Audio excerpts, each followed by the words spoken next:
In Bob's Burgers, Season 4, Episode 17, we are introduced to a bond of friendship greater than any force in the universe. The Equestranauts, 4 horses who transform into other horses to fight evil. We are also introduced to the Equestricals,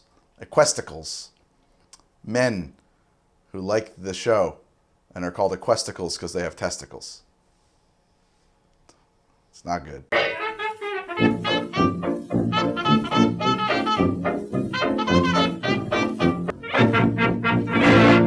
Horse medicine. I know it's horse medicine, but every time I hear something that leads with the word horse, I can't say it in any phrase other than my grandmother's version, which would be horse medicine. That's how she would say it.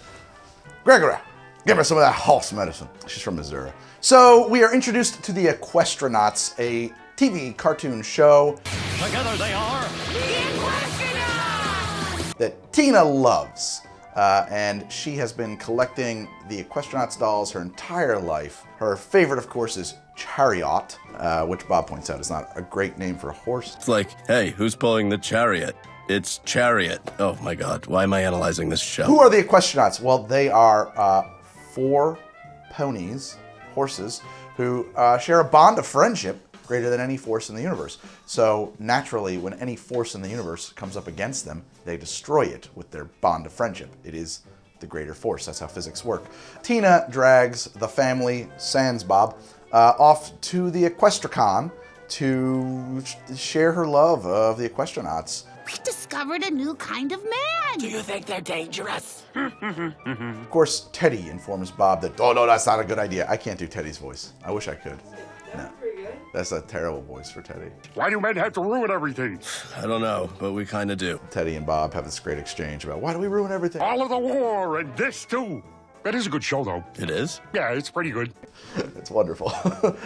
While there, Tina meets Bronconious, I'm assuming you love to write fantasy fiction. who is voiced by Paul F. Tompkins. Bronconious steals from Tina her ultra-rare camel toe edition of the Chariott doll. Ha! The rarest Chariot doll is mine! And all I had to do was swindle little Miss Tina Bopper. She had no idea what it was worth. What the? And Tina begs her father, Bob, to go undercover as an Equestranaut to recover the lost Chariott. Bob, being the loving father that he is, agrees. Reads something like 2,500 pages of Equestranauts lore to research his deep cover mole operation as Bobcephala. And finally, who would win in a fight between all 4 Equestranauts? Oh my god. Trick question, because the Equestranauts have a bond of friendship greater than any force in the universe, so they would never have a fight. You're ready. And heads to the Equestracon to ingratiate himself amongst these Equestricals. A lot of words that I have to wrap my mouth around in this one. Equestranauts, Equestricals, Bobcephala, Bronconious. These are all words that are hard to say. I was going to say under certain they're just hard to say. They don't come out of your mouth right. They're tough. They're tough words. My kudos to all of you voice actors who have to say these words for money.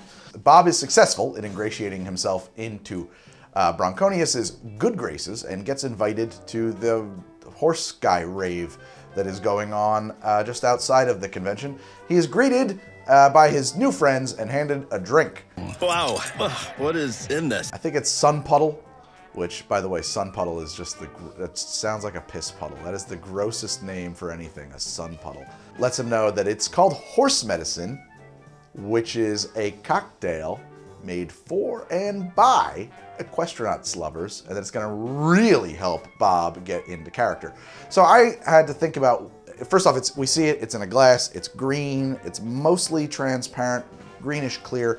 I had to think about, well, what would an Equestranauts lover's drink be comprised of? What do horses like to eat? Apples. The answer is apples. So we're going to go with Applejack. I know it's ketamine. I know it's ketamine. That's obviously ketamine. We're not going to make ketamine on the show. Okay? I get it. It's horse medicine.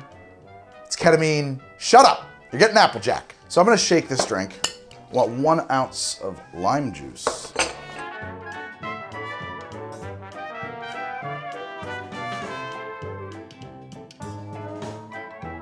I want 1 ounce of simple syrup.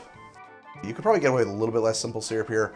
I would definitely, you need some, so a half to a quarter. It's up to your taste, I would say. I think this drink is gonna have to lean a little sweet though, based on the context of where it's being served. Like rave drinks. Should be like almost like a Red Bull vodka kind of thing with ketamine in it. I mean, without ketamine in it. We want a ½ ounce of Midori. And I want 2 ounces of Applejack.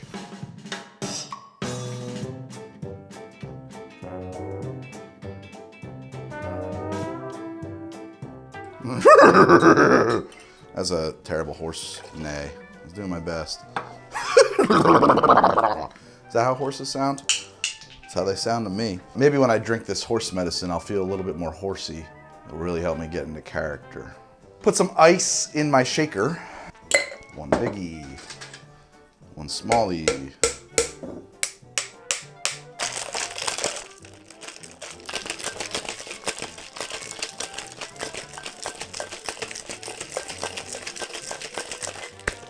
There we have our greeny stuff. Okay, and then we're going to strain this over 1 broken up cube, just a few rocks.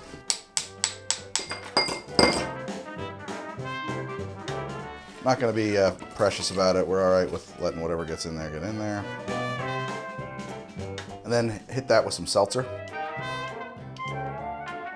Dealer's choice as to whether or not you want to mix it in or not. I'm gonna mix mine in a little bit. To a bond of friendship greater than any force in the universe. It's not bad. It's pretty cool. It is a very light and sweet drink, actually. You get the apple flavor coming through on the Applejack, which I think is cool.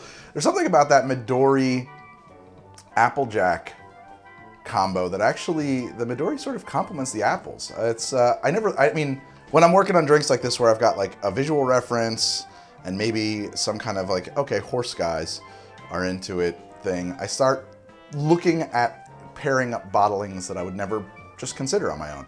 It never occurred to me to say, hey, let's see what Midori does in Applejack. But I'll tell you what, in the right ratio. And how did I get here? Well, I was like, well, I think Applejack makes some sense because of horses and apples. I suppose there's also an argument that like an oatmeal stout makes sense because of oats and horses, but that's not at all what we see in the show. We see a drink that looks basically exactly like that, a light green kind of translucent thing. It's not necessarily my cup of tea all the time, because this is like not a spirit-forward drink, right? This is kind of a sneaky drink, but it definitely works. There is something with it, especially when you kick it up with a little bit of lime and extra sweetness. I thought that the sugar was necessary because I tried it without sugar at first, and I was like, oh man, that is like intense. But when you sweeten it, I don't know, it changes the whole character of the drink and it bonds all the flavors together. But that Midori and lime really gonna work well with the Applejack. It actually helps the Applejack taste more like apples, in my opinion. This tastes like a, pretty close to like a sour apple Jolly Rancher. So a artificial apple flavor, to be sure, but if you're thinking about a neon green rave drink, artificial flavors are not necessarily undesirable. That's probably what we're aiming for here. You can definitely put ketamine in this, no one will know. Oh, look at that. I am getting better at this. It's tasty. It's very tasty. I like this a lot. I find this to be very drinkable. And I say too that I would add seltzer to this. I know that it's a puckering, intense flavor until you lengthen it out a little bit. I like it. I think it's actually really nice, and it's one of the more subtle uses for Midori. The Midori in there definitely does not overpower the drink. It complements the flavors. I think Bronconious and is it Bronconious? Yeah, Bronconious and Sun Puddle and Headhorn would all love this drink. Is that guy's name Headhorn? I mean, I know that the Equestranauts' name is Headhorn, but is he Headhorn in? All I know is that Headhorn is not my favorite Equestranaut. In research for this episode, I did get an Equestranauts tattoo, and no, you cannot see it. My Twitter is How to Drink. My Instagram is How to Drink. I have a Patreon at patreon.com/howtodrink. I have a Twitch at twitch.tv/GregFromHTD. I'm really doing a lot more stuff over there. I hope you will check it out. A bond of friendship greater than any force in the universe. A bond of friendship greater than any force in the universe. Minnie and Pegasus, flying in clouds so high. Headhorn and Chariott, come to my place tonight. Equestranauts, we're brothers forever. Equestranauts, we're bonded together. Equestranauts, Equestranauts.